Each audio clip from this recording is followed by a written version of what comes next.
Olá, seja bem-vindo ao MacCast, o podcast de debates e conversas do Mac Advogados. E hoje eu sou o Matheus Aimoré Carreteiro, sócio fundador do Mac Advogados, e hoje nós vamos falar de direito e inovação disruptiva. E temos um convidado muito especial, sabe tudo do assunto, escreveu a tese de doutorado dele sobre o assunto e vive inovação disruptiva há muitos anos. O Giovanni Ravagnani, que ele é mestre e doutor em Direito Processual Civil pela USP, é advogado, trabalha já na Buser há mais de 5 anos e também é professor na Link School of Business, que é uma escola muito voltada para esse tipo de inovação e empreendedorismo.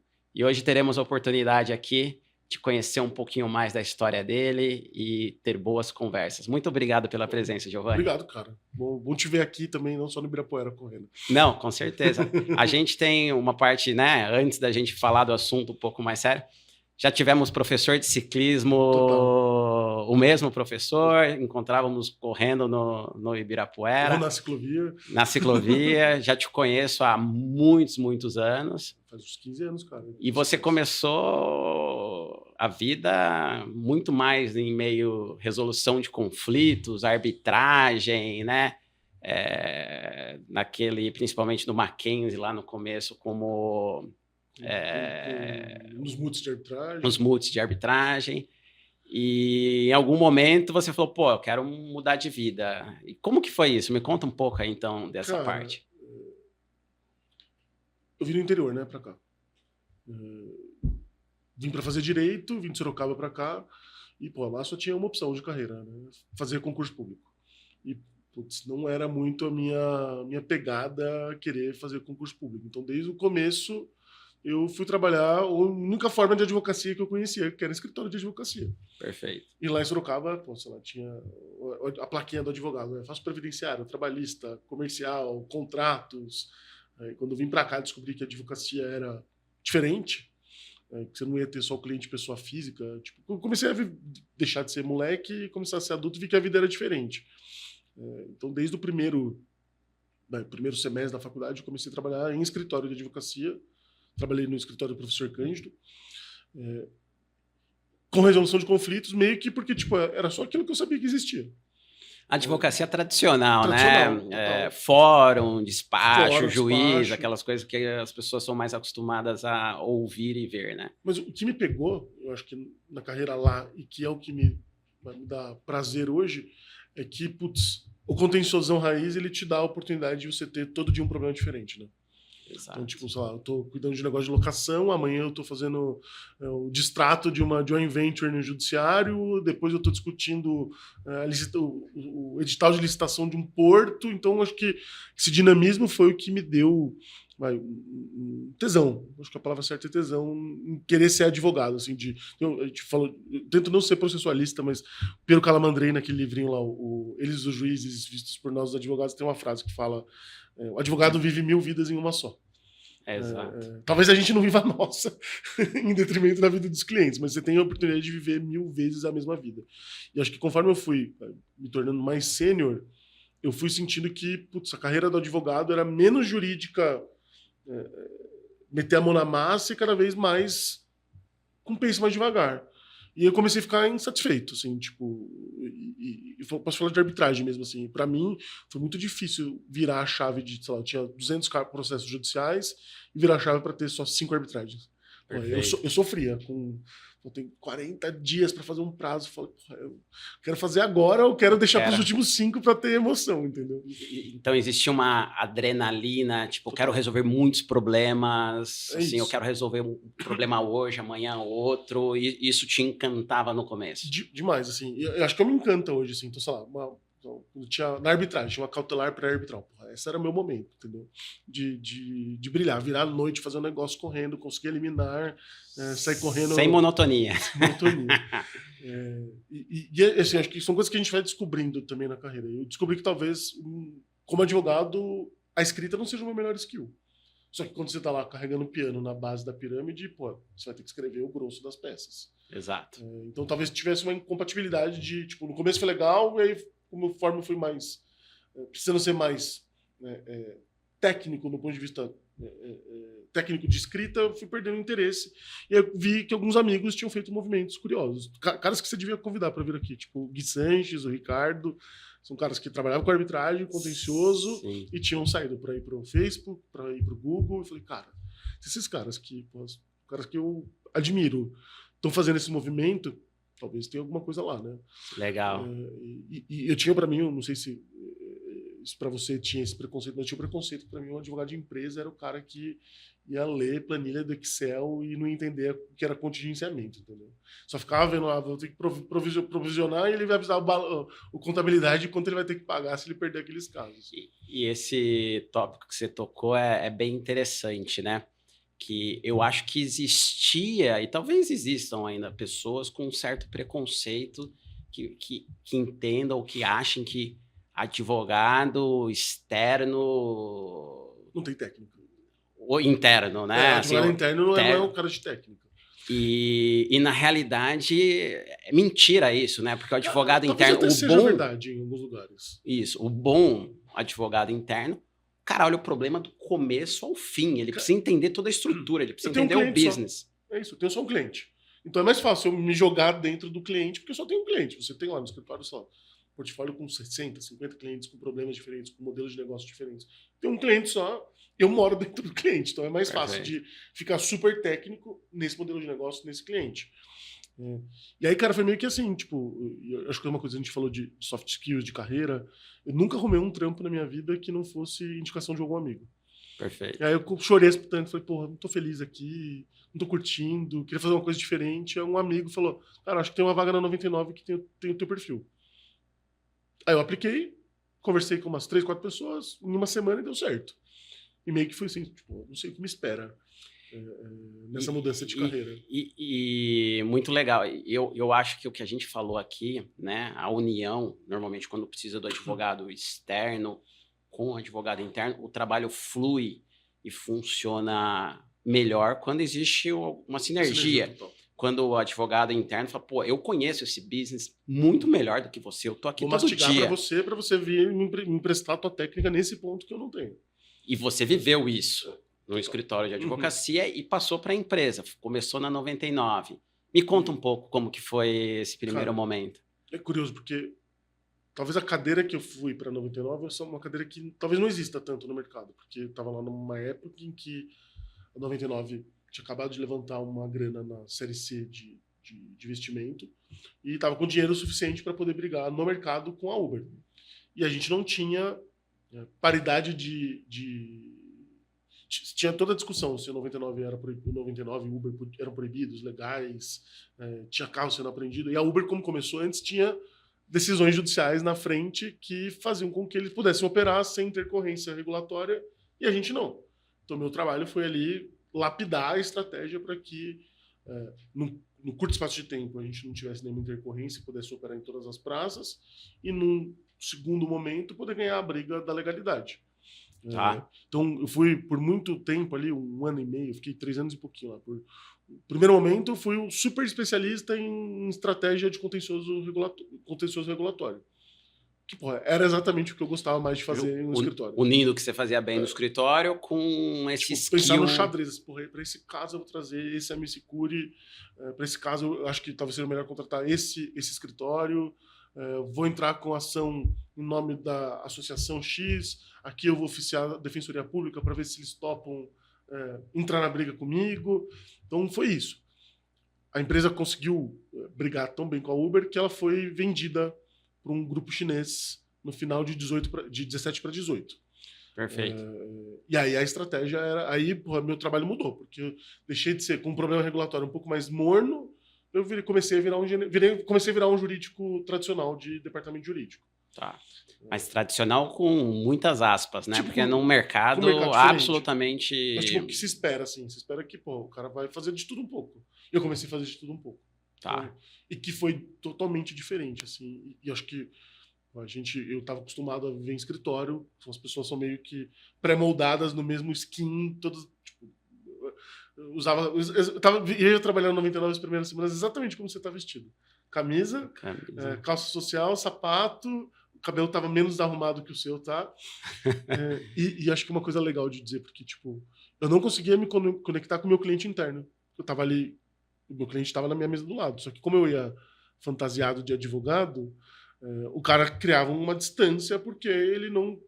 A advocacia, mesmo nesse tipo de mundo, ele é relação de confiança. Sim. Então, se eu não tenho um rapport de comunicação bom com o meu cliente, ele não vai confiar em mim, ele não vai passar a dúvida dele para mim, ele vai fazer as coisas me bypassando, vai gerar uma puta liability para a companhia, justamente porque eu não consegui superar o gap de comunicação. Perfeito. E quando essa chave virou? Quando eu comecei a me fantasiar de mendigo, eu falo que quando eu comecei a ir de bermuda, de chinelo, que eles viram que eu era um advogado diferentão. Você era mais um deles. Era mais um deles. Mas por um momento serviu, e acho que depois, quando eu fui tornando mais sênior na carreira, eu precisei mudar de novo a skin para poder ser visto como uma pessoa mais séria. Então, é curioso, tipo, entrei lá com 20 e poucos anos, 26, 27, quase 10 anos depois, outro momento de carreira, e eu tenho que ter outro tipo de postura também, né? Isso tudo na 99 ainda? Cara, essa mudança principalmente quando a gente foi adquirido, então reportava pro headquarter, pro chinês, então tinha uma outra forma de comunicação também, foi quando eu comecei a me fantasiar de um advogado mais maduro dentro da companhia. Perfeito. Muito divertido, cara, assim. Perfeito. E como que foi a transição para Boozer? Me conta um pouco. Cara, em 2019, o Supremo Tribunal Federal julgou um recurso extraordinário em repercussão geral e uma DPF que basicamente disse que era proibido proibir os aplicativos de transporte e proibido restringir de forma muito aguda, de tal modo que você acabasse proibindo, regulando. E o negócio começou a ficar morno de novo, entendeu? Tipo, o maior problema, a maior montanha que eu tinha para superar tinha sido superada. O negócio trabalhista ainda estava um pouco...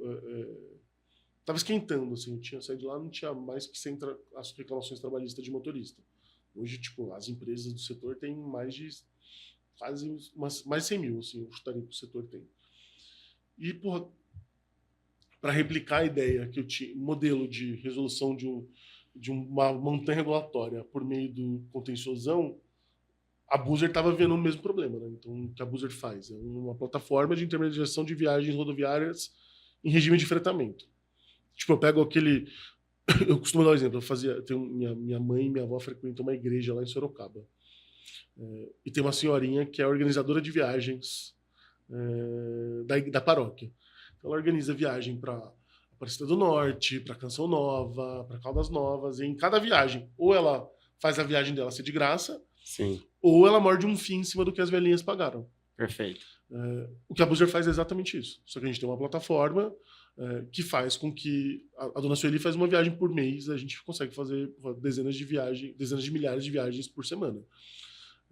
A plataforma nos dá a escala. E esse modelo acaba conflitando com o transporte tradicional da rodoviária. Perfeito. Então, a gente tem brigas de todos os tipos de calibre em todas as jurisdições possíveis para validar esse modelo de negócio. Então, a gente está falando aqui de inovação disruptiva, mas a dona Sueli já tinha um modelo parecido no passado. Cara, o que muda da dona Sueli para vocês? É o ganho de escala só? Como que você vê essa questão? Cara, eu acho que a Uber mesmo, então vamos pensar. Se a gente fala de juridiquês, contrato de transporte. Contrato mediante o qual alguém transporta alguma pessoa, alguma coisa para outra pessoa. Tá lá no Código Civil de 16. O que o motorista da Uber faz é exatamente isso.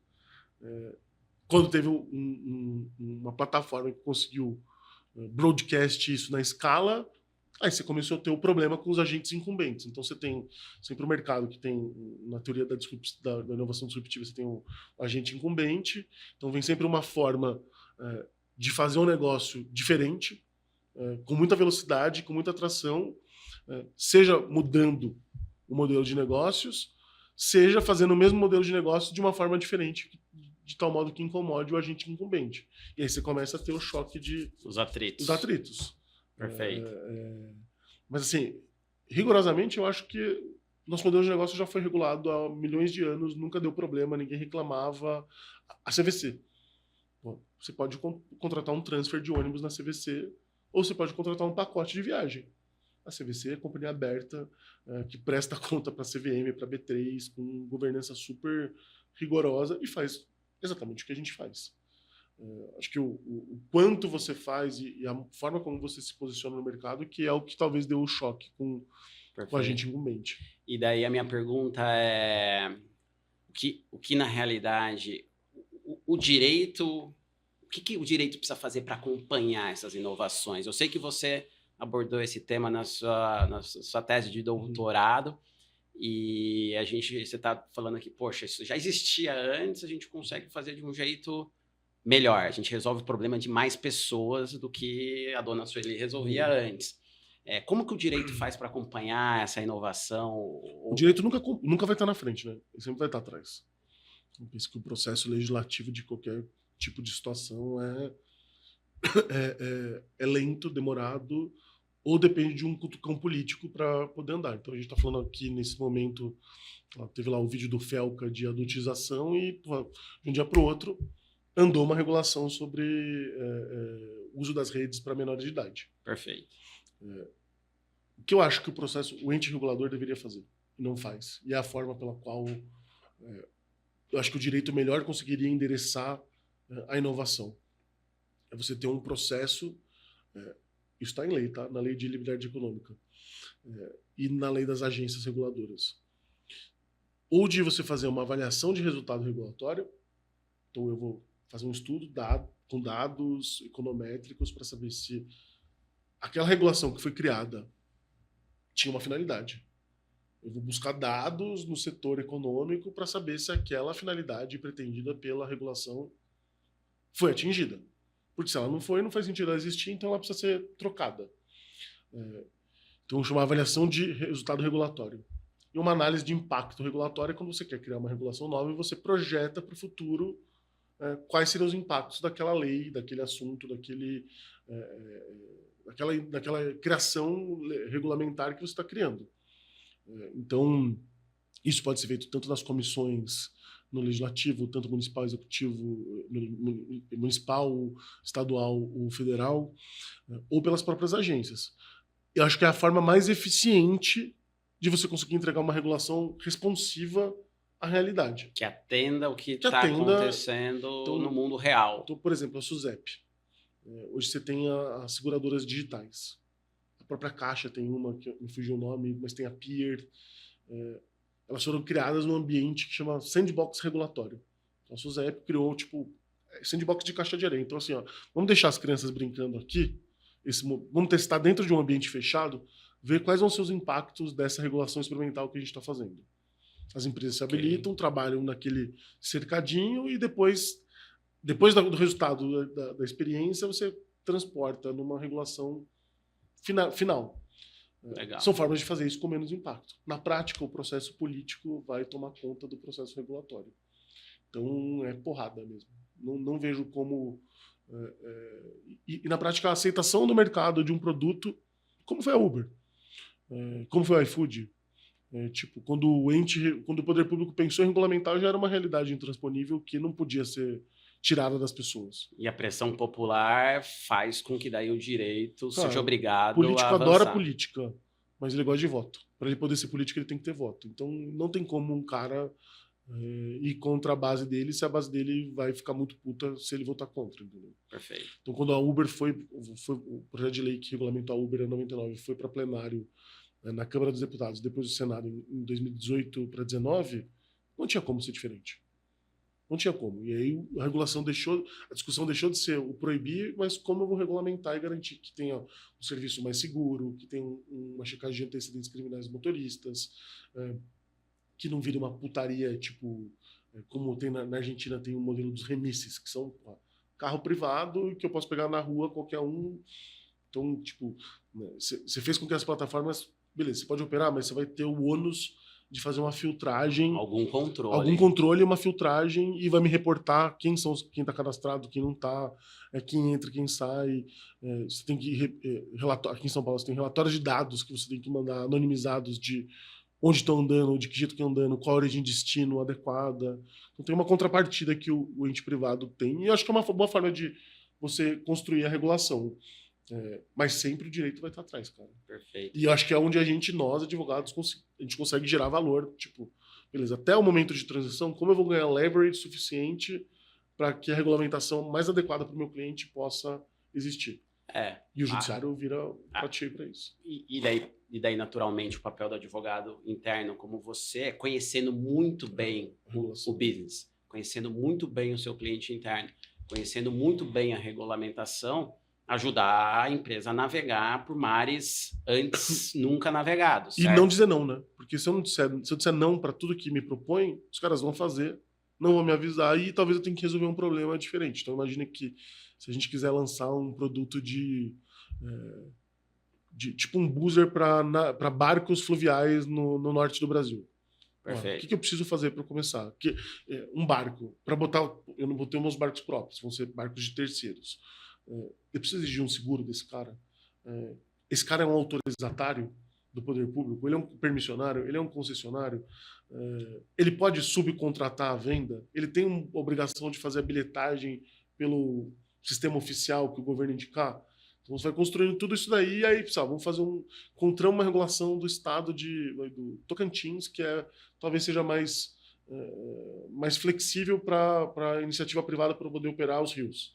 Bom, vamos fazer um projeto piloto em Tocantins, a gente faz um case legal lá, e se tiver um case legal lá, eu vou vender no Pará, vou vender em Rondônia, vou vender em Roraima. Então é mais ou menos assim.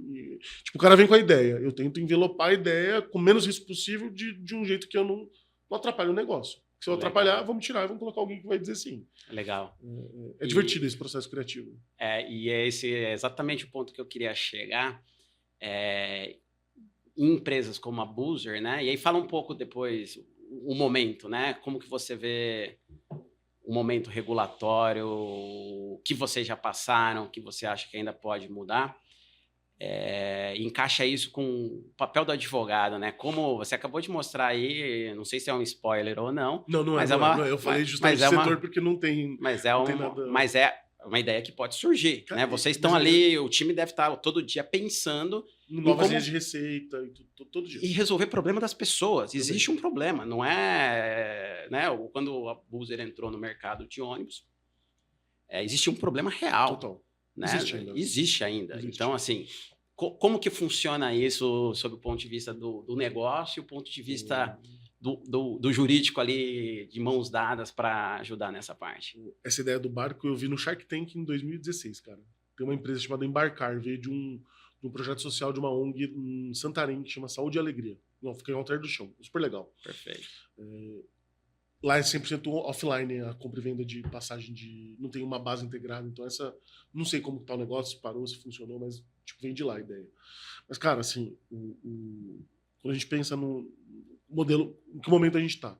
Acho que a gente parou de entrar numa briga pela nossa sobrevivência e a gente tá num modelo mais maduro como empresa, assim, sabe? Vamos construir pontes e soluções para o futuro, para o longo prazo, assim, sabe? E acho que isso diz muito também um espelho do que o mercado de venture capital, que viveu a Disneylandia até 2021, 2022, antes do Covid, da guerra na Rússia, exige hoje das investidas, né? O mercado exige que as empresas façam EBITDA positivo, que elas tenham resultado. E acho que a tônica do mercado foi vamos crescer antes de poder dar resultado. Até 2021, 2022. Era como o SoftBank, não sei se você assistiu o seriado a série do WeWork na Apple TV. Acho que não. Recomendo. Tipo, a tônica é vamos crescer rápido, e aí quando a gente crescer rápido, a gente pensa em como transformar o investimento rápido em receita positiva. Tá. E hoje eu acho que a tônica é assim, velocidade um pouco menor, mais consistente. Então, acho que nossa estratégia no judiciário e no jurídico também espelha isso. Né? Então, se antes eu gastava 80% do meu tempo tentando virar a briga regulatória, hoje eu uso o meu conhecimento regulatório para gerar novas fontes de receita. Então, isso é todo dia, cara. Absolutamente todo dia tem alguma ideia, alguma discussão de como a gente pode aumentar nossas linhas de receita, uma ideia diferente. Então, só, por exemplo, o que a aviação sempre fez de oferecer um seguro adicional na hora que você vai fazer o check-in. Será que eu não posso ter esse produto? Se eu tiver que fazer esse produto, o que eu preciso estar regulado na SUSEP ou não? Então, eu acho que isso é muito legal de poder criar esse tipo de coisa. Né? Então, e é o que me faz... a gente tem uma disposição de, tipo, as linhas de produto, de receita, nosso objetivo é ser, tipo, tá lá desde o momento 1, em que a ideia nasce, antes do cara lançar a ideia e vir me perguntar, é que eu tô lá na hora que nasceu, eu tô junto para poder conseguir fazer com que o produto já nasça redondo, entendeu? Já nasça nos trilhos, Nos né? trilhos, assim, porque pode ser, putz, imagina, eu vou vender o negócio, vou pensando em algum negócio, quero vender cogumelo alucinógeno num site, não na Boozer, mas, porra, arriscado. Talvez o ideal seja você vender cogumelo juba de leão, shiitake, mas aí você desenvolve todo o negócio para vender cogumelo e aí chega na hora que vai botar na rua, putz, melhor não correr o risco de ser preso, entendeu? Entendi. Então, acho que o nosso trabalho é fazer um pouco dessa depurar esse tipo de risco, sabe? Exatamente. Mas tem alguns assuntos assim, cara, assim, vamos tocando e a hora que der problema você me avisa que e é totalmente no feeling, assim. Vai tocando. Quando começar a dar um problema, você me avisa que a gente ajusta. Perfeito. Porque senão você limita a inovação. Cara, você limita a mudança. Todo processo criativo, se você tem você tem que seguir um playbook sempre, eu vou acabar limitando a criação. Deixa de ser criativo. Deixa de ser criativo. Você tem assim, metodologias que você podia usar de design thinking, agilismo, para poder fomentar a inovação. E funcionam, assim. Se trazer o agilismo, botar um processo de Scrum dentro de uma corporação grande, é uma forma de você dar um choque de cultura ali. Mas se eu entro muito ali, putz, eu vou frear o negócio. E me fala uma coisa, por exemplo, quando tem ideias como a parceria recente com o Burger King, como que surge isso? Como que você entra nisso? Né? Acho que apareceu, eu vi em diversos meios de mídia, né? a parceria. E é um modelo que, pelo que eu entendi, daí você me corrija se eu estiver errado, basicamente vocês fazem a parceria que o ponto de saída da viagem acaba sendo num Burger King específico. Isso. E daí, naturalmente, a pessoa vai esperar o ônibus lá, pode consumir no Burger King. Gera rotatividade na loja, frequência na loja. Mas perfeito. Viajar de ônibus é ruim. O default da viagem de ônibus é ruim no transporte na rodoviária. Então, pensa que em São Paulo, uma grande São Paulo com 22 mil habitantes, você tem 3 rodoviárias.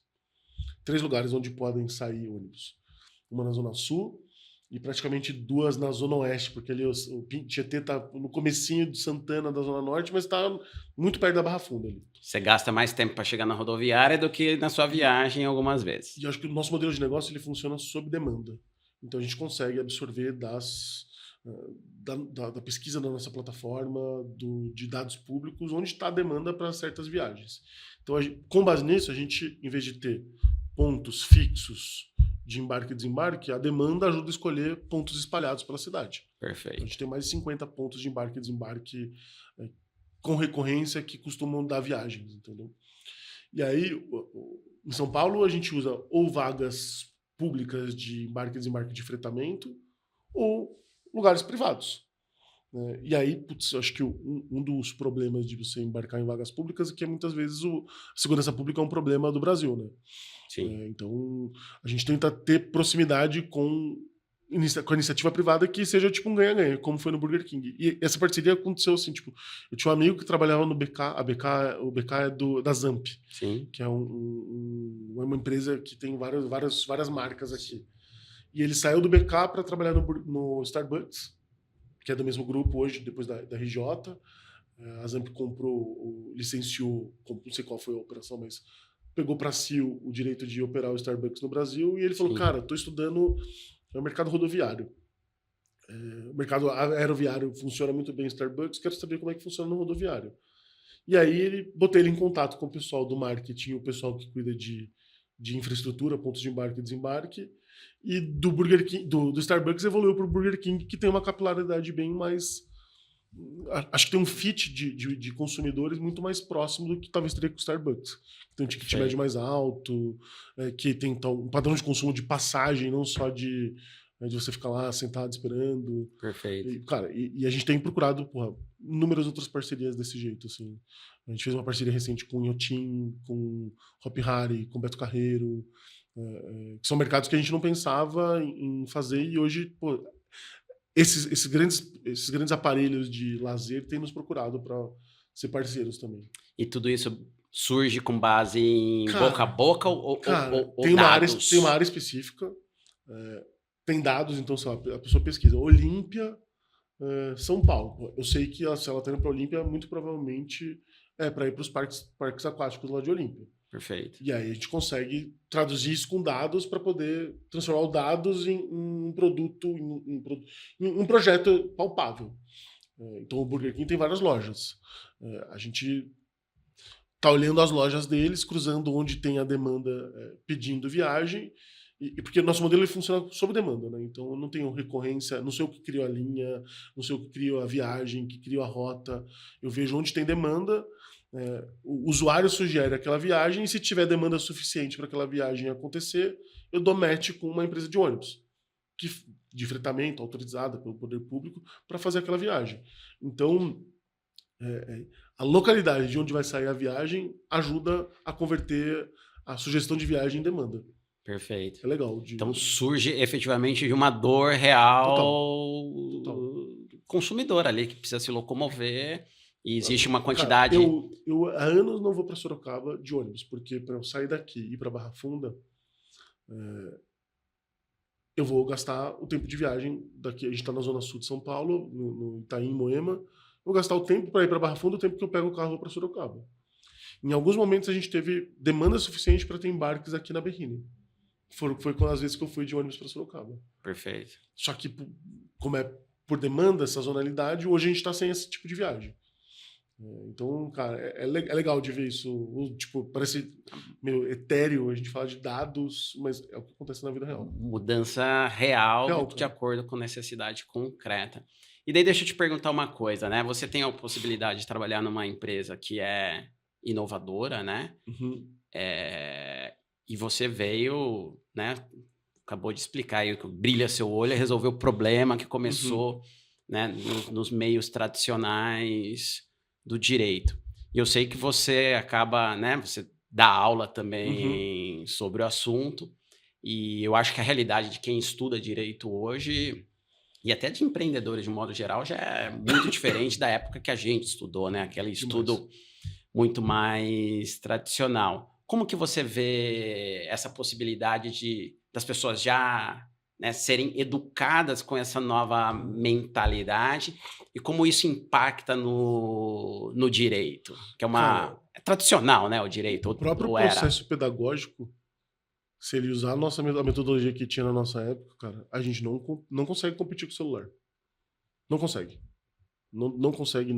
Assim. E o direito, eu dou aula de direito numa faculdade de administração. Então não é um público que sabe necessariamente como é o direito. Então eu tenho, minhas aulas basicamente assim, eu tenho 40 minutos de conteúdo, 45 minutos de conteúdo.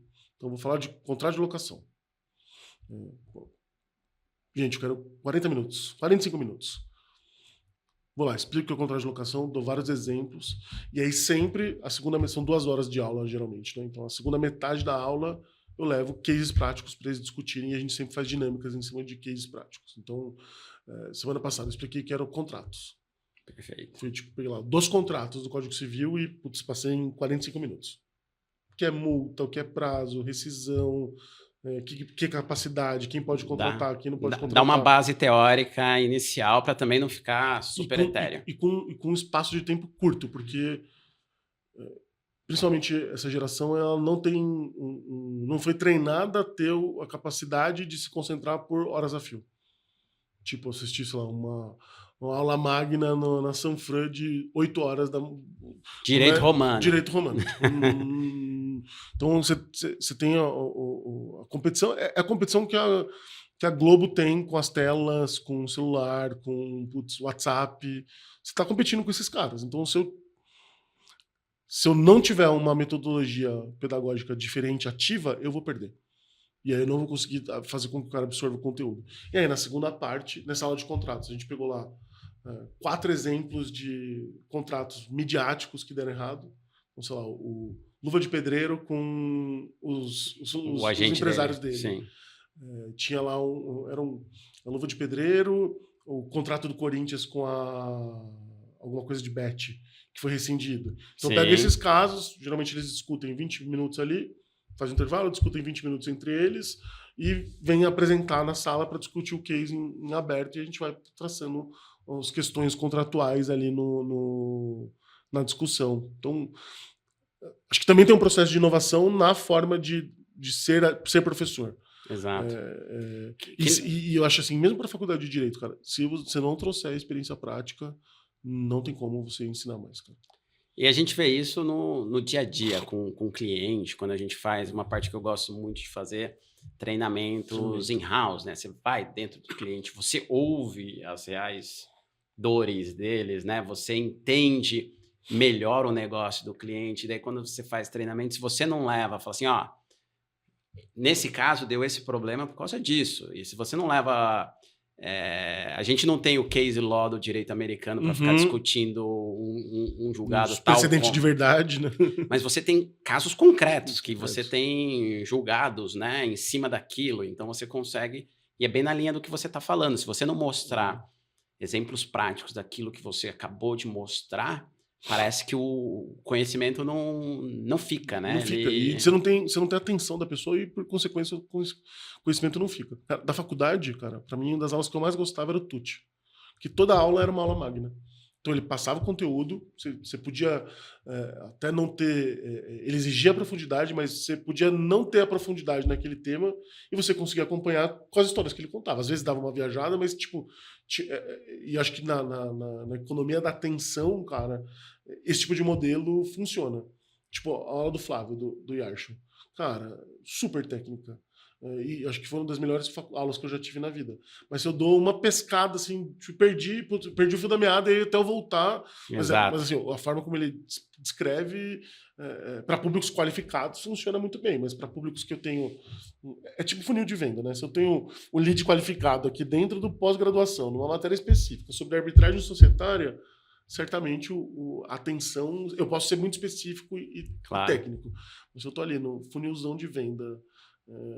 tentando absorver um pouquinho de atenção de todo mundo, história funciona bem. Contar história, eu acho que é um skill que o advogado sempre precisa ter, né, cara? Acaba passando muito sempre pelo storytelling e tudo mais. Tem uma matéria na faculdade de storytelling, cara. É um cara que produz roteiro para Netflix, para Amazon Prime. Perfeito. É muito legal. Perfeito. Legal. Eu quero assistir. E ele também tem uma letiva de encantamento do cliente. Então, que ele tem lá, pega toda a metodologia da Disney. Ele é um cara legal pra você conhecer, pra você entrevistar aqui. Vou te pôr em contato com ele. Pode colocar em contato. É muito legal, o Thiago. E daí, deixa eu te perguntar uma coisa.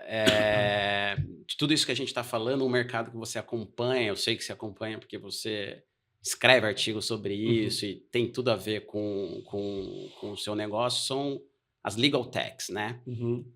Como que você está vendo esse mercado? E daí, depois, se você quiser falar um pouco sobre o caso recente que foi julgado no STJ, que você até escreveu um artigo no Jota super interessante, né, de acesso à justiça. Acho que seria bacana pra gente... Vou falar primeiro do mercado. Tá. É um mercado que movimenta muito dinheiro. Você pega a advocacia, toda ela pode ser convertida em legal tech. Se você olha os investidores, você teve a Sequoia, que eu acho que é um dos principais fundos mais reconhecidos de venture capital do mundo, fez 2 investimentos no Brasil só. No Nubank, que foi, acho que talvez o investimento mais certo de startup do Brasil nos últimos anos, e numa empresa chamada Enter, que é uma legal tech que trabalha com dados e inteligência artificial para o direito. Os caras levantaram uma grana, acho que no final do ano passado, começo desse ano. Então, assim, é um mercado super incipiente, com uma barreira regulatória muito grande da OAB, com conceitos que talvez sejam atrasados ou que precisam ser revistos, tipo mercantilização da advocacia. Eu trabalhei no IPO de uma companhia, tipo, estagiário, advogado júnior, trabalhando ali nos prospectos para IPO. O IPO teve um valuation, a empresa que estava abrindo capital teve um valuation menor do que o escritório tinha tido de receita tinha tido menor do que o escritório tinha tido. A receita da empresa era tipo, 300 milhões de reais, o escritório tinha faturado 450. Tá. Então, você tem uma advocacia mercantilizada não dá para dizer que não, há anos aqui no Brasil com faturamentos gigantescos e você não tem tantos padrões tão bons de governança, de gestão. Então, acho que essa é a realidade do mercado. O que Advocacia deixar de ser simplesmente vista como a arte da advocacia e ser vista como um negócio. Porque ela não é a arte da advocacia. Talvez ela seja para meia dúzia de advogados, mas tem 1 milhão e 300 mil advogados no Brasil. Ela não é um trabalho nobre. Muito embora a gente gostasse muito que fosse. Não é. De outro lado, você tem... Beleza, essa aqui é a realidade, como o mercado se vê. De fora, você tem outros tipos de empresa que entregam o produto jurídico na mão do cliente sem ser advogados, sem precisar passar pela OAB. Em alguma medida, se a gente não incorporar esses caras no nosso processo de ser advogado, esses caras vão virar os agentes incumbentes e a gente vai ter advogados para minoria das demandas e problemas que acontecem, tipo no M&A, numa arbitragem. Fatalmente, a advocacia vai mudar, já mudou. E eu posso falar por mim, cara. Eu prefiro usar o ChatGPT para fazer uma minuta prévia de um contrato do que contratar um júnior, gastar 6 meses treinando ele para ele trocar de emprego dali 1 mês, entendeu? Perfeito. E custa R$100, R$112 por mês. Então, e acho que esse é um movimento que começou em 2015, 2016, e que ele ainda não entregou nem 10% do que ele pode entregar. Então, o artigo que eu escrevi no Jota é o Resolve Juizado. É uma Legal Tech que tinha sido proibida tomou uma ACP da OAB do Rio, porque ela entrega... Você preenche um formulário, ele te entrega uma minuta para você ir no JEC, entrar com ação contra o teu problema de consumidor até o teto, em questões que seguem o teto do juizado especial para dispensa de advogado. Você já não precisa de advogado. Ou seja, ela na realidade está facilitando o acesso à justiça. O acesso à justiça e o próprio trabalho de quem vai receber algo que faça sentido, que você consiga... Né, porque quem já trabalhou com caso de juizado especial, às vezes você recebe a demanda lá que você não consegue sequer compreender o que está sendo dito. E ela traduz aquilo que um leigo explicou para ela de uma forma mais simples. Cara, e aí vai entrar com ação contra uma empresa de aviação que provavelmente vai entregar uma contestação Ctrl-C, Ctrl-V, que vai vir uma sentença Ctrl-C, Ctrl-V, que vai ter lá uma tabela de dano moral já pré-fixada. Você não precisa do judiciário para isso. Exato. E acho que a gente caminha para que esse tipo de discussão não seja esse tipo de sistema judiciário. Eu acho que eu defendo muito uma justiça formulário, cara. Você já tem fixada várias teses de precificação de dano moral por praça. Você consegue pegar a base de dados do CNJ, jogar no ChatGPT, pode ser no ChatGPT, qualquer ferramenta, e você consegue tabelar preço de indenização. Atraso de 2 horas, atraso de 4 horas, atraso de 8 horas, cancelamento, atraso e perdi o enterro do meu pai, atraso e perdi uma cirurgia. Você consegue tabelar isso. Por que você precisa do judiciário para isso? E deixa eu te perguntar, que esse tema me traz uma outra questão que eu gosto muito, já li muito. Já tive a oportunidade de fazer podcast sobre o assunto, que é um pouco de resolução de disputas online, né? Uhum. E plataformas, por exemplo, como a Uber, quando você chama o Uber, ele não chega por qualquer motivo, ele cobra a taxa de cancelamento, e você contesta ali a taxa de cancelamento, que você fala assim, poxa, foi cancelado porque o Uber não chegou, ou algo do tipo. Ela normalmente te reembolsa aquele valor, porque para ela é muito mais fácil te reembolsar, é mais barato, é mais fácil reembolsar esse valor para você do que eventualmente você ficar insatisfeito, entrar com uma ação judicial. Ou, cara, para você é muito caro para fazer com que um usuário se torne um usuário frequente. Para ele se tornar um usuário frequente. É caro. Que é o CAC, né? Custo de aquisição de cliente. Perfeito. É mais barato para ele não perder o quanto ele investiu no CAC para trazer você para a plataforma do que ficar criando caso. Exato. E como que tá isso na Booster? Como que você vê isso no seu dia a dia? Já é algo que faça sentido para você? É algo que faz sentido. Eu acho que esses indicadores, né, tipo de acordo judicial, eu posso transformar o acordo judicial de uma demanda de consumidor para reparar a experiência do cliente e mesmo assim conseguir gerar receita de novo para a companhia. São indicadores que eu estou testando. Assim, formas e formas que eu estou testando para ver se eu consigo ter um indicador de, tipo, o quanto eu invisto em acordo judicial vai me gerar X% de receita, X mil reais de receita ao longo do tempo, cara, assim. E tudo isso com estudo, né? Porque uma Cara, coisa que eu sinto... Tudo começou com um planilhão e hoje a gente tem uma base de dados que trabalha com geometria, com vários dashboards que a gente consegue pensar, traduzir os dados e informação para o negócio. Perfeito. Porque eu sinto um pouco, né, que de um modo geral, o judiciário ainda vive hoje com muito mais do que antigamente, quando a gente começou. Processo em papel, fazer era tudo com base em achismo. Hoje em dia já tem, né, cara, informações concretas disponíveis. Eu sei hoje, eu tenho um robozinho de captura de processo, eu sei, no dia 2 do processo, o processo é hoje, amanhã ele vai sair no diário oficial. Eu sei no dia 2 do processo, se aquele caso, com aquela discussão, com aquele assunto, naquela vara, com aquele juiz... sobre aquelas circunstâncias, se eu vou ganhar ou perder e quanto eu vou ganhar ou perder. Tem alguns casos, algumas teses que a gente ainda quer discutir pedagogicamente para explicar qual é o modelo de negócio. Então, por exemplo, sei lá, tinha um ônibus que tinha uma goteira do ar-condicionado vazando. Eu preciso mostrar para o juiz que eu sou uma plataforma, que tem o quanto é a responsabilidade civil da plataforma e o quanto é a responsabilidade civil do operador de transporte. Então, tem algumas teses que eu ainda tento discutir de uma forma pedagógica para mostrar qual é o modelo de negócio que é novo. Mesmo que não faça sentido do ponto de vista financeiro. Mesmo que não faça sentido do ponto de vista financeiro. Tá. Mas tem umas coisas grotescas, assim, tipo, decisões que destoam do padrão.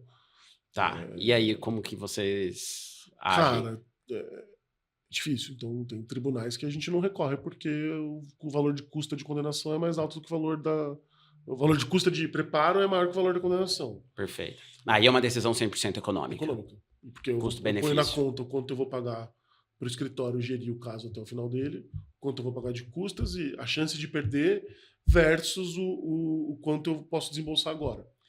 E essa decisão você já faz com base em dados. Você já tem essa informação lá dentro. A gente tem uma política meio que auto-executável praticamente de recorrer e de acordo.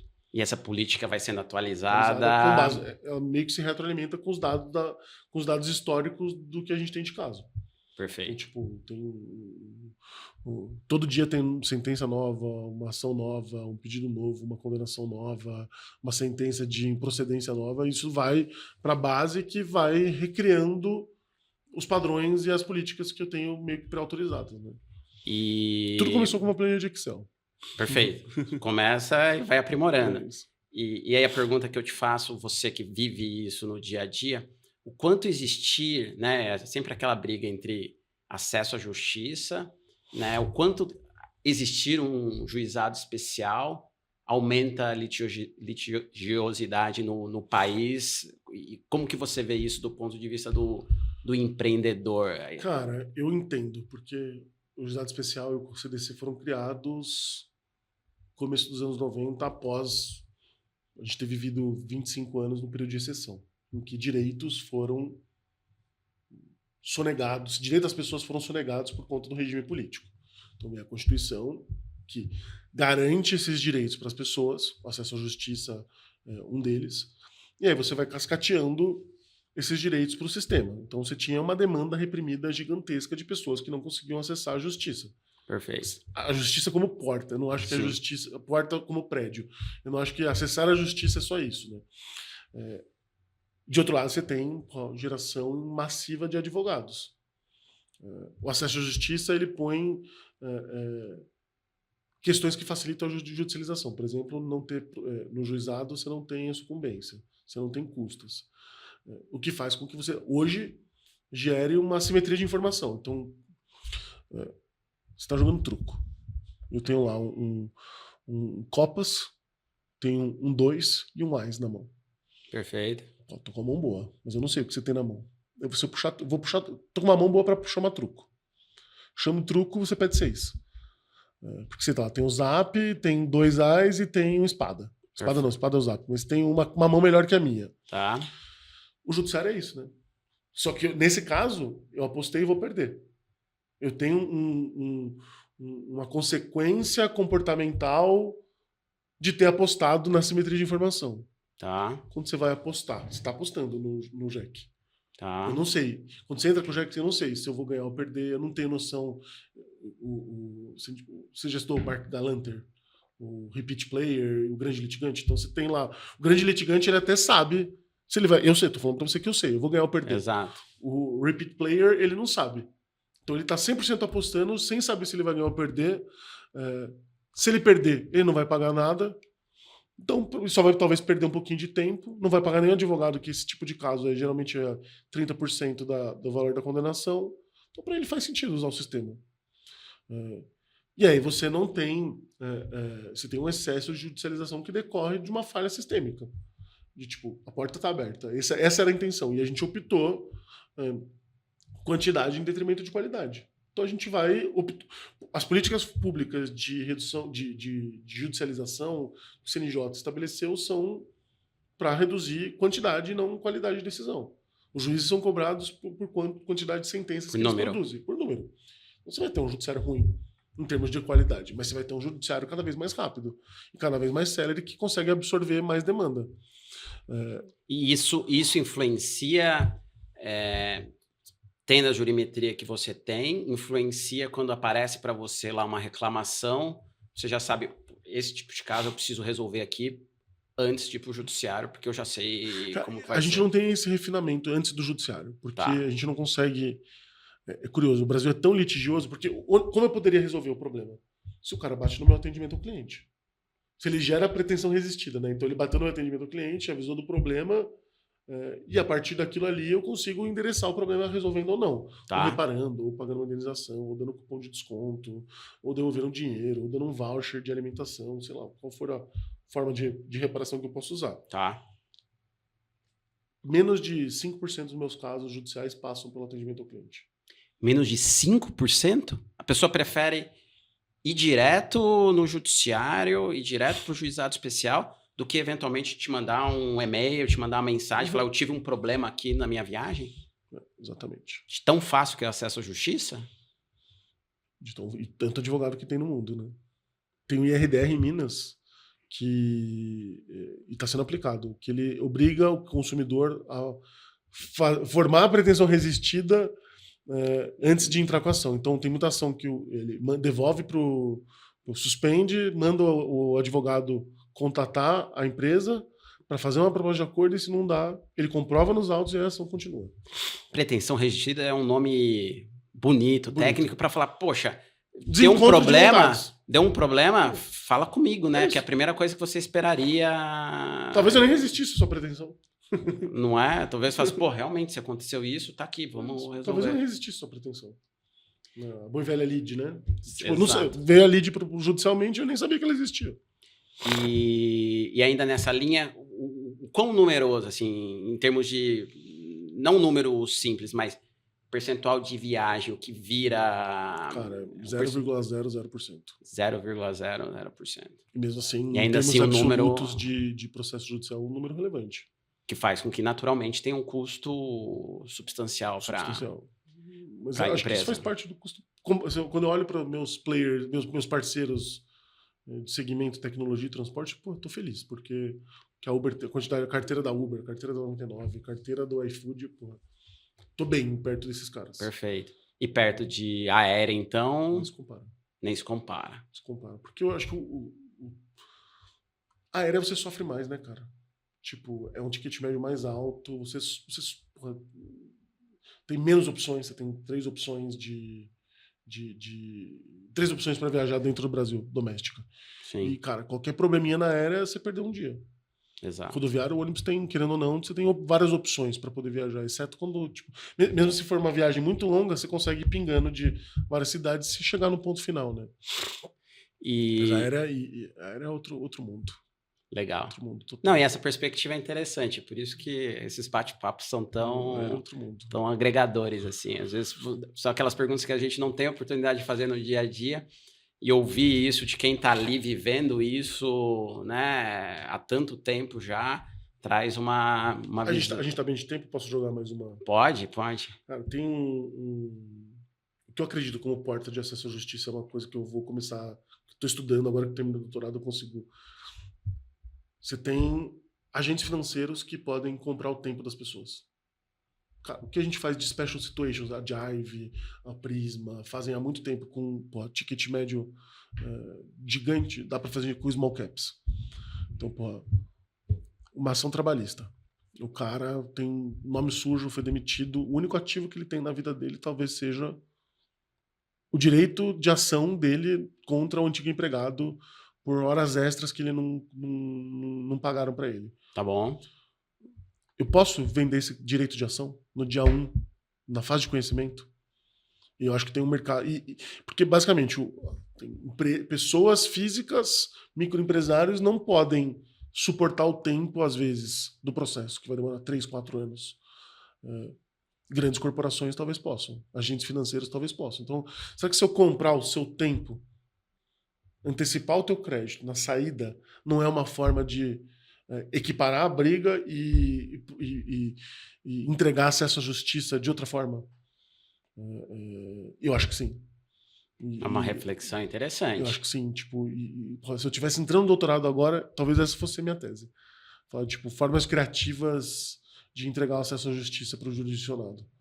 E aí, pegando aquela história da ADA, lá, que a jurisdição não é mais, tipo, não depende mais de uma sentença, mas você tem o fim da lide, você tem pacificação. a pacificação. Pacificação. Eu até falo o conceito de jurisdição líquida, né? A jurisdição está em qualquer lugar. Tipo, se eu entro com uma mensagem no inbox do Instagram, porque eu comprei uma blusinha, uma bermuda, um óculos de natação que não chegou, e você devolve meu dinheiro, talvez ali tenha se imperado o efeito da jurisdição. A pacificação aconteceu. Pacificou a lide. Se essa é a premissa para a jurisdição acontecer, talvez ela tenha... E aí, quando eu põe nessa perspectiva de financiarização da justiça, eu posso não precisar da justiça, do aparelho público. E eu acabo criando sistemas paralelos ao poder público para esses tipos de litígio em que eu vou ter 2 agentes financeiros, um que paga a conta no final e um que paga a conta no começo. E talvez isso seja o que o judiciário precisa para ser desafogado, para conseguir tirar a demanda e voltar a focar em qualidade, não em quantidade. Que é isso, né? Não adianta fingir que o juiz consegue dar conta de 5 mil processos por ano. É humanamente impossível. Mas não é o juiz brasileiro, não é qualquer. Os casos não precisam de um juiz hiper dedicado. Os casos são super repetidos. Eu não preciso de massa crítica ali. Você já tem histórico, eu preciso de um sistema de precedentes que garanta que o precedente fixado vai ser executado tal qual um formulário nas instâncias inferiores. É isso que eu preciso. Então, fixou a indenização, é isso? Que esse tipo de problema gera indenização? Eu vou cascatear agora, vou ter juízos de execução, vou ter execução criminal, execução de consumidor só para garantir que a decisão do IRDR está sendo cumprida. Em vez de entrar com uma historinha, petição, 10 páginas, é um formulário que eu preencho. Perfeito. E passa etapas anteriores.